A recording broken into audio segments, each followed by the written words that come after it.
Bab 771, tidak ada tempat untuk bersembunyi bagian 3. Tantai area tersebut segera dan kirim orang untuk menyelidikinya. Wakil Kepala Biro Lu segera berkata. Ya. Kata petugas polisi yang bertanggung jawab di Departemen Teknis. Distribusi kamera penempatan di persimpangan perkotaan dan pedesaan tidak sepadat di perkotaan, dan terdapat beberapa titik buta, blind spot. Segera, sistem menandai beberapa area terdekat sesuai dengan lokasi terakhir truk van tersebut. Truk tersebut hanya boleh diparkir di salah satu area tersebut, jika tidak maka akan tertangkap oleh kamera lain. Sejumlah besar petugas polisi dikerahkan. Pemimpin Regusia, apakah kamu ingin membawa si kecil hitam bersamamu dan mengikuti polisi? Tian Feilong bertanya. Xia Ruofei berkata, saya merasa meskipun kami menemukan truk itu, kemungkinan mendapatkan petunjuk lebih lanjut sangatlah kecil. Namun, kami tetap harus pergi. Setelah dia selesai berbicara, Xia Ruofei mengalihkan pandangannya ke Kuo Shan. Kuo Shengxi berpikir sejenak dan sedikit mengangguk. Segera, Xia Ruofei dan Tian Feilong menaiki mobil polisi bersama Xiao Hei dan menuju ke area yang ditentukan untuk penyelidikan. Kuo Shan bertanggung jawab atas Pusat Komando Biro Keamanan Umum. Dengan bantuan sistem Skynet dalam analisis, penjelajahan tidak luas, dan tidak ada keraguan bahwa mereka akan menemukan mobil tersebut. Benar saja, sebelum mobil Xia Ruofei tiba di tempat tujuan, pesan dari tim lain datang melalui walkie-talkie, mengatakan bahwa berlari-berlari dan yang lainnya telah menemukan van tersebut. Oleh karena itu, tim Xia Ruofei segera mengubah rute dan langsung menuju van kargo. Ini adalah pabrik penerjemahan mekanis yang ditinggalkan di pinggiran utara kota. Van putih itu diparkir di halaman pabrik yang ditumbuhi tanaman. Pembaruan DFRM Nov LB, I, NC, O, M, area ini merupakan titik buta bagi kamera pengintaian. Begitu Xia Ruofei keluar dari mobil, dia segera berlari ke van kargo bersama Xiao Hei. Polisi sudah menerima perintah untuk bekerja sama dengan mereka, jadi mereka tidak menghentikan Xia Ruofei dan Xiao Hei. Setelah membuka bagasi, Xia Ruofei memukul kepala Blakie. Blakie melompat seperti kilat. Ia mengendus-endus di sekitar bagian dalam mobil. Xia Ruofei bertanya, sedikit hitam, apakah ada bau yang kamu cium di dalam mobil? Si hitam kecil langsung menggonggong 2 kali, lalu mengangguk dengan sangat manusiawi. Meskipun dipastikan sekelompok orang tersebut telah menggunakan mobil tersebut untuk menghadiri kampus dan menculik Profesor Liang, Xia Ruofei masih sedikit bersemangat setelah mendapat konfirmasi dari Blakie. Dia 100% yakin sekarang. Xia Ruofei dengan cepat melambai pada Blakie, memberi isyarat agar dia turun dari mobil. Xiao Hei, bisakah kamu mengendus-endus di sekitar sini dan melihat apakah kamu dapat menemukan baunya tadi, kata Xia Ruofei. Blakie segera mengendus-endus di sekitar van kargo. Setelah beberapa saat, ia mengoceh ke arah Xia Ruofei dengan frustrasi. Polisi juga sangat terkejut dengan pemahaman Black tentang sifat manusia, namun perhatian mereka lebih terfokus pada petunjuk pencarian. Melihat orang kulit hitam itu tidak menemukan petunjuk apapun, petugas Wang, yang memimpin tim, mau tidak mau bertanya, apakah Anda membutuhkan kami untuk memelihara anjing polisi? Sedikit hitam jauh lebih baik daripada anjing polisi, kata Tian Feilong sambil tersenyum. Kemarin, anjing polisi dari tim SWAT tidak menemukan petunjuk apapun. Tetapi hari ini, Black telah menggali petunjuk tersebut.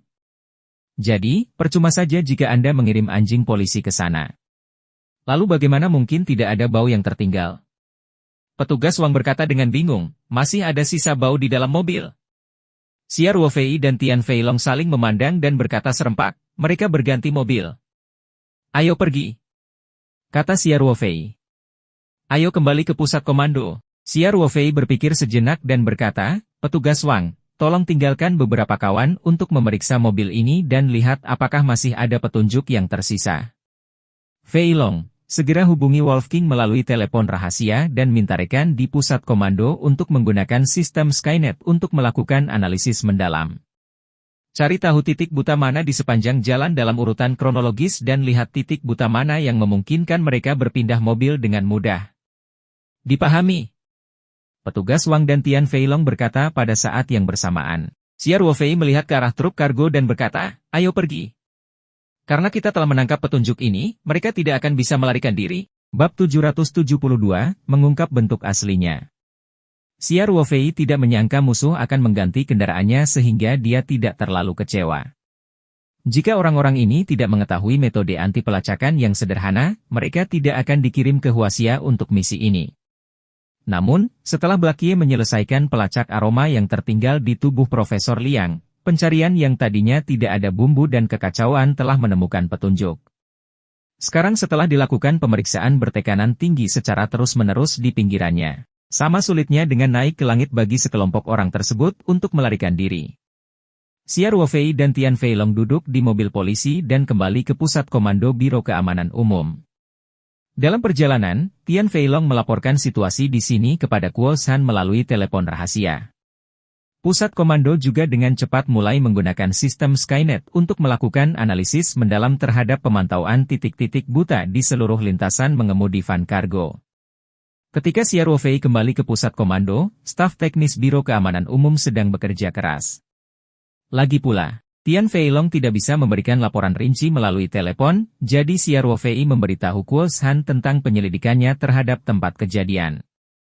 Lalu dia bertanya, bagaimana analisisnya? Ada banyak data, jadi saya mungkin memerlukan waktu. Kata Kuo San. Sistem Skynet tidak maha kuasa. Bagaimanapun, van tersebut telah melewati setidaknya puluhan titik pengawasan dari pabrik mesin yang ditinggalkan di pinggiran utara kota Universitas Sanshan. Beberapa area titik buta hanya muncul dalam jarak pengawasan berikutnya dalam beberapa detik. Mengingat waktu yang dibutuhkan oleh mobil, pada dasarnya tidak mungkin bagi personel untuk berpindah mobil di antara waktu tersebut. Hal ini dapat dikesampingkan terlebih dahulu. Selama pengawasan berada pada titik tetapi dalam jangka waktu yang lama, analisis lebih lanjut harus dilakukan. Hal ini melibatkan kendaraan baru yang muncul ke segala arah titik tetapi selama periode waktu yang sama. Mereka harus menganalisis lintasan mengemudi mereka dan menyelesaikannya satu demi satu. Diperbarui dari novel Bein, Om. Itu setara dengan struktur seperti pohon dengan basis yang sangat besar, dan jumlah data yang perlu dianalisis pada saat yang sama sangatlah besar. Tentunya jika dilakukan secara manual maka waktu yang dihabiskan akan semakin beragam. Itu pada dasarnya adalah tugas yang mustahil. Oleh karena itu, Xia Ruofei dan yang lainnya hanya bisa menunggu. Mereka menunggu lebih dari 2 jam. Waktu makan siang sudah lewat. Biro Keamanan Umum ingin mengundang Kuo San dan yang lainnya ke kantin untuk makan siang, tetapi Xia Ruofei dan yang lainnya tidak berminat untuk makan. Jadi, mereka tidak punya pilihan selain meminta kantin mengemas beberapa kotak makan siang dan mengirimkannya ke pusat komando.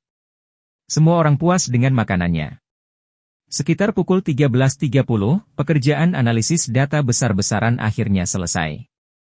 Sistem menemukan lebih dari selusin kendaraan mencurigakan yang sesuai dengan waktu dan lintasan. Masing-masing bisa menjadi kendaraan yang digunakan sekelompok orang setelah keluar dari van. Langkah selanjutnya adalah melakukan pemeriksaan manual. Wakil Kepala Biro Lu mulai memberikan tugas secara pribadi. Kuo San berpikir sejenak dan berkata, Direktur Lu, mengingat orang-orang ini semuanya bersenjata, saya menyarankan agar kita meminta polisi bersenjata untuk bekerja sama dengan kita. Mohon perhatikan keselamatan Anda. Oke, saya akan segera meminta atasan untuk mengkoordinasikan detasemen polisi bersenjata untuk datang memberikan dukungan.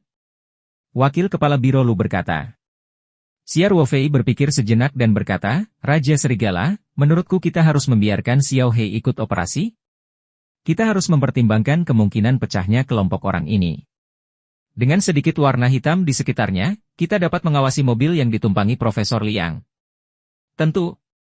Kuo San berkata, Ruofei, apakah kamu masih mengikuti operasinya?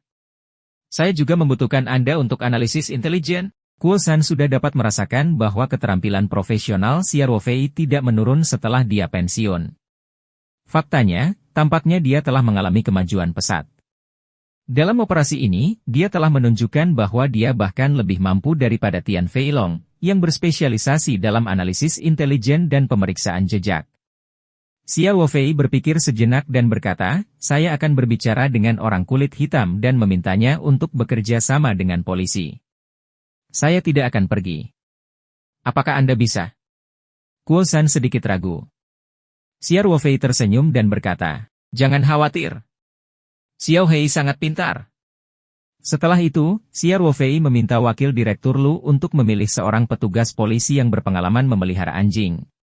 Dia kemudian membisikkan beberapa kata kepada orang kulit hitam, yang segera mengibaskan ekornya ke arah petugas polisi dan berjalan dengan sangat lemah lembut.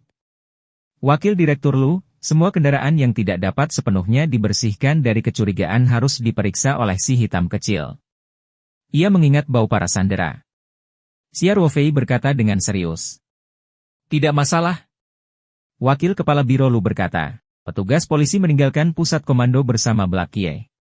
Xia Ruofei dan Kuo San menunggu kabar di pusat komando. Segera, pesan dikirim kembali. Kebanyakan dari mereka tidak berguna. Beberapa mobil merupakan milik perusahaan dan dilengkapi dengan sistem GPS. Mereka bisa langsung mengakses data berkendara, termasuk kecepatan, lintasan, dan lain sebagainya. Ketika digabungkan dengan periode waktu titik buta pengawasan, titik-titik tersebut dapat dengan mudah dihilangkan. Beberapa mobil, setelah konfirmasi Xiao Hei, tidak memiliki aroma Profesor Liang sama sekali. Sekalipun sekelompok orang itu berpencar dan mungkin berada di dalam mobil ini, itu bukanlah inti dari pelacakan. Meski informasinya tidak valid, namun bukannya tidak ada gunanya. Saat kecurigaan terhadap mobil-mobil itu hilang satu persatu, Xia Ruofei dan yang lainnya semakin mendekati kebenaran. Kemudian, pesan lain datang. Petugas Wang, yang tinggal di pabrik memproses mesin yang ditinggalkan, mengambil sidik jari baru di kemudi van. Kebetulan sidik jarinya tercatat di database sidik jari polisi, karena pemilik sidik jari tersebut adalah orang yang sudah keluar dari penjara. Bab 773, mengungkap wujud aslinya bagian 2. Polisi segera menemukan rumah pria bernama Liu Jun yang baru saja dibebaskan dari penjara. Istrinya mengatakan bahwa Liu Jun belum kembali ke rumah selama 2 hari. Sehari sebelum dia meninggalkan rumah, dia sangat bahagia, mengatakan bahwa dia memiliki urusan bisnis yang besar dan akan kembali untuk membeli baju baru untuk ibu dan putra. Namun, dia belum kembali lagi sejak itu. Xia Ruofei menghela nafas dan berkata, tak perlu dikatakan lagi. Kemungkinan besar Liu Jun telah terbunuh. Aku akan lebih memperhatikan mayat tak bernama 2 hari ini. Wakil Kepala Biro Lu juga mengangguk setuju. Hasil pengenalan potret tersebut segera dirilis. Sopirnya kemarin adalah Liu Jun yang baru saja dibebaskan dari penjara. Ada orang lain yang duduk di kursi penumpang depan. Polisi tidak menemukan apapun setelah membandingkan sejumlah besar data. Namun, Departemen Intelijen Militer telah membuat kemajuan baru. Setelah mereka menerima tangkapan layar yang dikirim oleh jaringan rahasia, mereka segera membandingkannya dengan database internal mereka. Pada akhirnya, dia mendapat kejutan yang tidak terduga. Pria paruhbaya berpenampilan biasa yang duduk di kursi kopilot dipastikan adalah Kp Iamai, anggota kelompok Kano, sebuah organisasi mata-mata elit di bawah Departemen Intelijen Kementerian Pertahanan Nasional. Informasi seperti itu tentu saja tidak dapat ditemukan di database kepolisian. Militer memiliki sumber intelijennya sendiri, dan banyak anggota organisasi mata-mata yang terdaftar di database. Wajah Kuo San menjadi pucat saat dia memukulkan ke meja dan berkata, itu memang orang Jepang sialan itu. Aku akan menarik keluar kelompok ini satu demi satu dan menguliti mereka hidup-hidup. Kakek Kuo San adalah seorang pahlawan yang telah berpartisipasi dalam 8 tahun perang, dan kebenciannya terhadap bangsa Wei telah menjadi penghidupan dalam darahnya. Kali ini, kebencian lama belum terselesaikan, namun kebencian baru telah ditambahkan. Pemimpin pasukan Luo telah dikorbankan di bawah kedok agen negara Wei, dan hati Kuo San telah lama dipenuhi amarah. Ya, karena KPI Yamaguchi sudah terdaftar di database intelijen militer, dia akan menjadi target saat dia memasuki negara ini. Tian Feilong mengerutkan kening dan berkata, tapi kami tidak menerima kabar apapun. Xia Ruofei berkata dengan acuh tak acuh, orang-orang ini tidak bodoh. Mereka tahu bahwa identitas mereka mungkin sudah terungkap sejak lama. Jadi, saya yakin mereka menyelundupkan diri mereka sendiri. Mereka tidak mungkin meninggalkan catatan masuk apapun. Kuo San juga perlahan-lahan menjadi tenang dan mengangguk, itu benar. Dan mereka mungkin telah merencanakan rute pengungsian mereka sejak awal. Sekarang sepertinya kemungkinan orang Jepang melarikan diri melalui laut lebih tinggi. Polisi juga telah menurunkan tim kecil untuk melanjutkan pekerjaan pemeriksaan dan verifikasi kendaraan tersebut.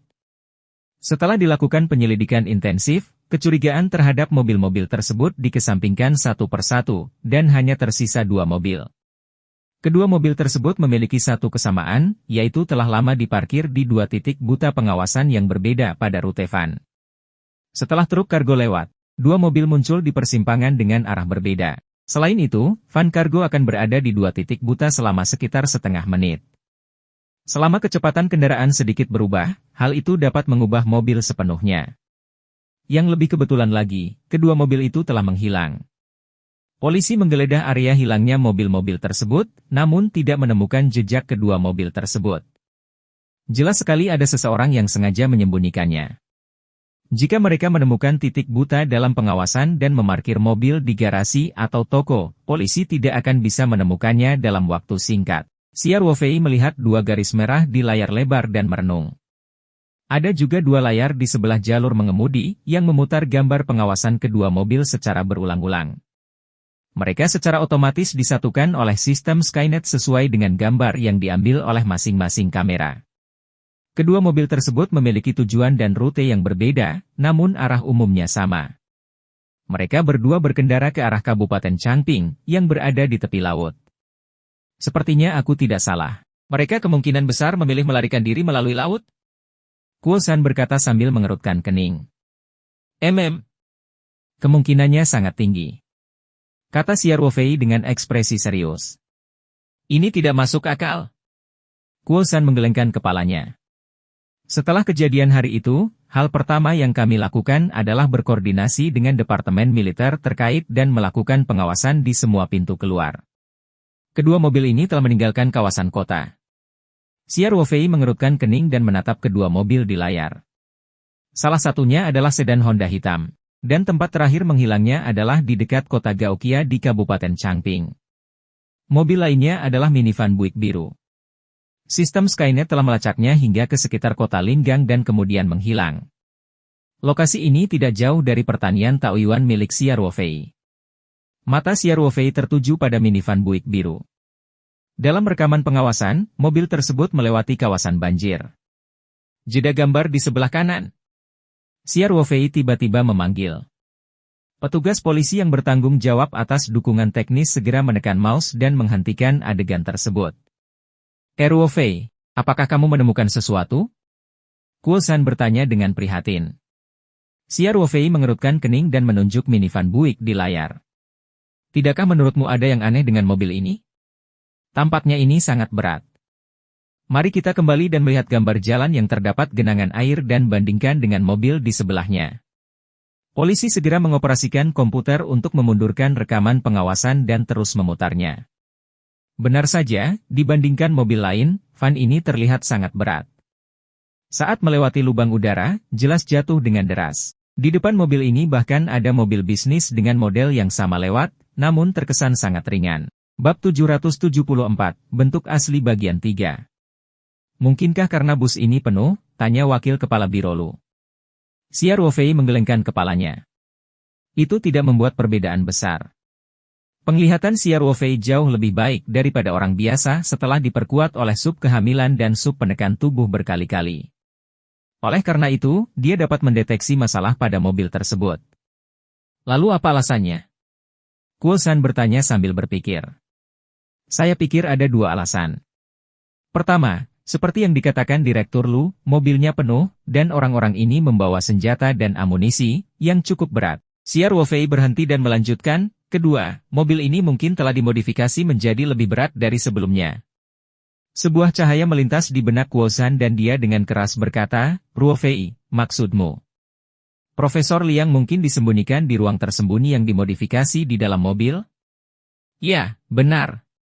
Xiao Ruofei berkata, semua orang ini adalah wajah baru. Sasaran utama polisi adalah Profesor Liang. Selama Profesor Liang bersembunyi dengan baik, mereka dapat lolos dengan mudah. Ada kemungkinan besar sasis mobil telah mengalami operasi besar, dan Profesor Liang bersembunyi di dalamnya. Artinya, kata Kuo San dengan ekspresi serius, kelompok orang Jepang ini kemungkinan besar telah menculik Profesor Liang dan melompat keluar dari pengepungan yang kami buat di persimpangan kota? Tian Feilong bertanya dengan cemas, mungkinkah mereka sudah melaut? Jika itu terjadi, akan sulit bagi kita untuk menangkap mereka. Xia Ruofei dengan tenang menganalisis, ada kemungkinan, tapi tidak tinggi. Pertama-tama, kami melakukan banyak patroli di dekat laut, dan semua desa dan kota telah diberitahu untuk menjaganya dengan ketat. Para imigran gelap tersebut tidak berani melakukan kejahatan saat ini, jadi lebih baik mereka mencari tempat untuk bersembunyi dan menunggu sampai beritanya mereda sebelum berangkat. Mereka benar-benar dapat memodifikasi kapalnya dan meninggalkan Tiongkok bersama Profesor Liang tanpa diketahui siapapun, kata Tian Feilong. Ikuti novel saat ini di novelb.in.com. Xia Ruofei tertawa. Jangan lupa bahwa ada penjaga pantai, penjaga perbatasan keamanan publik, dan kawan-kawan dari Angkatan Laut yang berpatroli di laut. Orang-orang Jepang ini tahu bahwa mereka mungkin terdaftar di militer dan tidak berani mengambil risiko. Itu terjadi begitu tiba-tiba kemarin, dan yang membangun pos pemeriksaan sebagian besar adalah petugas polisi. Mereka yakin kami tidak akan dapat menemukan terlalu banyak petunjuk dalam waktu singkat, sehingga mereka berani meninggalkan kota. Kuo San, wakil direktur Lu, dan yang lainnya juga sedikit mengangguk. Mereka merasa analisis Xia Ruofei sangat masuk akal. Xia Ruofei melanjutkan, ada satu hal lagi. Mari kita berpikir dari sudut pandang orang Jepang. Mereka menginginkan data eksperimen, dan data inti telah disembunyikan oleh Profesor Liang di tempat rahasia. Bahkan jika kita membawa pergi Profesor Liang sekarang, bahkan jika Profesor Liang menyerah dan bersedia bekerja sama dengan mereka, bagaimana jika Profesor Liang tidak dapat kembali melakukan eksperimen tersebut? Bagaimanapun juga, otak manusia bukanlah komputer. Saya rasa Profesor Liang tidak dapat mengingat semua data inti di otaknya, bukan? Jadi, mereka hanya ingin mencari tempat yang aman untuk mencari tahu keberadaan data seinti mungkin, lalu mengambil datanya. Kuo San menganggukkan kepalanya berulang kali. Ya, menurutku mereka tidak akan pergi begitu saja sebelum mendapatkan data inti. Xia Ruofei berkata, bagaimanapun juga, tidak mudah untuk menyatakan kehuasia. Akan sulit untuk kembali setelah Anda pergi. Begitu mereka mendapatkan datanya, keadaan tidak akan terlalu tegang lagi, dan mereka dapat dengan mudah menggunakan kapal imigrasi ilegal untuk melarikan diri ke laut lepas, dan kemudian membawa kapal tersebut kembali ke negara Wei. Analisis Xia Ruofei masuk akal.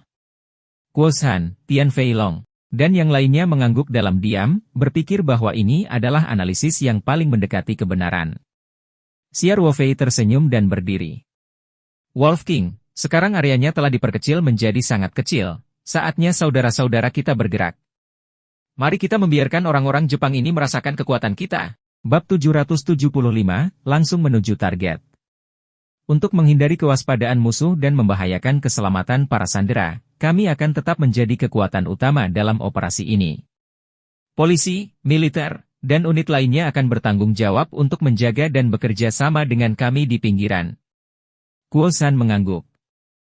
Kemudian Kuo San berkata kepada wakil direktur Lu, Ketua Lu, kami tidak dapat melupakan kemungkinan bahwa mereka meninggalkan beberapa orang di kota untuk mengumpulkan informasi, jadi kami harus mempertahankan penyelidikan di kota tinggi. Selain itu, jangan dengan sengaja mengarahkan pusat pencarian ke Kabupaten Changping. Kita harus memberikan ilusi kepada Jepang bahwa kita tidak tahu apa-apa. Dipahami? Wakil Kepala Biro Lu berkata dengan singkat, jangan khawatir, Kolonel Kuo. Kami, kepolisian, akan bekerja sama sepenuhnya dalam operasi ini. Jika Anda membutuhkan sesuatu, hubungi saya langsung. Terima kasih. Kuo San dan wakil direktur Lu menjabat tangan. Kemudian, dia melambai pada Xia Ruofei dan Tian Feilong dan berkata, ambil sedikit warna hitam dan kita akan berangkat. Xiao Hei secara tak terduga memainkan peran mengejutkan dalam operasi ini dan memberi kejutan pada Kuo San. Dia akan membutuhkan bantuan Blakie ketika dia pergi mencari di kota terdekat Lingang di Changping. Mereka berkumpul membawa Blakie ke halaman Biro Keamanan Umum. Anggota regu lainnya bersiaga di dalam mobil. Total ada 12 orang di kedua tim, termasuk Xia Ruofei. Setiap orang mengambil 2 MPV hitam secara terpisah dan meninggalkan halaman Biro Keamanan Umum satu demi satu, menuju keluar kota. Kendaraan off-road Night 15 milik Xia Ruofei terlalu menarik perhatian. Itu akan menarik banyak perhatian kemanapun ia pergi. Itu pasti tidak bisa digunakan untuk penyamaran dan penyelidikan, jadi ditinggalkan begitu saja di halaman Biro Keamanan Umum. Dia akan kembali untuk mengambilnya setelah operasi. Kedua kendaraan tersebut memiliki plat nomor lokal kota Sanshan, tetapi Xia Ruofei dapat dengan jelas merasakan bahwa keduanya telah dimodifikasi. Mereka bahkan dilengkapi dengan baju besi anti peluru. Sekali melihat dan dia tahu bahwa mereka disediakan oleh departemen khusus untuk tim penyerang Serigala Tunggal untuk menjalankan misi. Di dalam mobil, Tian Feilong duduk di kursi penumpang depan, sedangkan Kuo Shan dan Xia Ruofei duduk di dua kursi yang relatif luas di baris tengah. Ada dua anggota lainnya di kursi belakang. Selain anggota tim penyerang yang berperan sebagai pengemudi, tepat ada 6 orang di dalam mobil tersebut. Tian Feilong dan dua anggota tim di kursi belakang diam-diam memuat peluru dengan magasin kosong. Blakie berbaring dengan tenang di kaki Xia Ruofei. Ada aura yang mirip dengan ruang petaroh di tubuh Xia Ruofei, yang membuat Blakie sangat nyaman. Ia siap untuk tinggal lebih dekat dengan Xia Ruofei kapanpun ada waktu luang. Kuo Shan menunjuk kedua anggota tim penyerang di kursi belakang. Keduanya segera mengangkat kotak paduan dari bawah tempat duduk mereka dan menyerahkannya ke depan. Blood Wolf, pilih perlengkapanmu, kata Kuo Shan. Feilong, pergi ke belakang mobil dan ambil rompi anti peluru untuk Blood Wolf. Ya. Xia Ruofei berkata, Kapten, rompi anti peluru tidak diperlukan. Kami di sini terutama untuk menyamar. Terlalu mencolok untuk mengenakan rompi anti peluru di musim panas. Kita tunggu sampai operasi resminya. Apakah Anda punya saran untuk operasi ini, Ruofei? Kuo Shan bertanya setelah berpikir beberapa lama. Xia Ruofei berkata tanpa berpikir, ayo kita cari tempat untuk menetap di daerah ini dulu. Kami akan berpencar di malam hari untuk mencari petunjuk. Jangan bertindak gegabah jika Anda menemukan sesuatu. Kami akan bertindak bersama ketika semua orang sudah berkumpul. Kuo Shan merenung sejenak dan berkata, ya, menurut area mencurigakan yang ditandai oleh sistem Skynet polisi, memang lebih efisien untuk bertindak secara terpisah. Sanguine Wolf, pilih perlengkapanmu. Bahkan jika Anda seorang pramuka yang menyamar, Anda harus membawa senjata yang berguna. Xia Ruofei mengangguk dan membuka kotak paduan itu.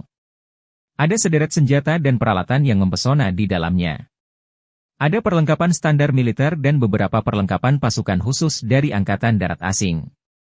Xia Ruofei tidak terkejut sama sekali. Tim penyerang Serigala Tunggal adalah pasukan khusus paling elit. Jaminan peralatan mereka adalah yang terbaik dan harus mampu beradaptasi dengan kebutuhan misi yang berbeda. Xia Ruofei tidak banyak berpikir dan mengambil pistol tipe 92 9mm. Ini adalah perlengkapan standar tentara Tiongkok yang dibagikan kepada kepala resimen ke atas, pasukan khusus, dan beberapa polisi bersenjata. Meskipun merupakan perlengkapan standar, dan pistol tipe 92 9mm tidak sebagus pistol serupa dari luar negeri dalam hal pengerjaan dan umur panjang, pistol ini sangat cocok untuk tangan orang Cina. Xia Ruofei sangat menyukai pistol ini. Tipe 92 juga memiliki pistol 5,8mm. Dibandingkan dengan pistol ini, pistol 9mm memiliki recoil yang lebih besar dan lebih sulit untuk dikuasai. Secara relatif, akurasi tembakannya akan lebih buruk. Namun, ketika Xia Ruofei masih dalam keadaan serigala sendirian, dia dapat menggunakan pistol tipe 92 9mm untuk menembak dan mengenai ring ke-10 dengan setiap tembakan. Sekarang kekuatan fisik dan kekuatannya telah mengalami transformasi total, secara alami lebih mudah baginya untuk mengendalikan senjatanya. Faktanya, pistol ini adalah perlengkapan wajib bagi Xia Ruofei ketika dia sedang melayani Serigala Tunggal. Ketika Xia Ruofei memegangnya di tangannya, dia merasa bisa mengendalikannya seolah itu adalah lengannya sendiri. Xia Ruofei dengan terampil memilih beberapa magasin yang terisi penuh untuk pistol tipe 92 9mm dari kotaknya. Kemudian, dia tersenyum dan menutup kotak itu. Rekan lama ini sudah cukup. Kuo Shan tidak dapat menahan tawanya, kamu cukup berpikiran lajang, bukan? Xia Ruofei mendengus dan menyimpan pistol dan magasinnya. Ketika mereka tiba di Kabupaten Changping, rombongan memesan 6 kamar standar di sebuah hotel bisnis di Kabupaten Changping. Sebagai anggota tim khusus, Xia Ruofei berada di ruangan yang sama dengan Kuo Shan. Setiap orang makan siang sederhana di pusat komando Biro Keamanan Umum, jadi Kuo Shan memerintahkan semua orang untuk beristirahat dengan baik di kamar mereka pada hari yang sakit dan memulihkan diri. Setelah gelap, mereka akan berpencar dan pergi ke beberapa area mencurigakan yang dianalisis oleh sistem Skynet untuk melakukan penyelidikan penyamaran.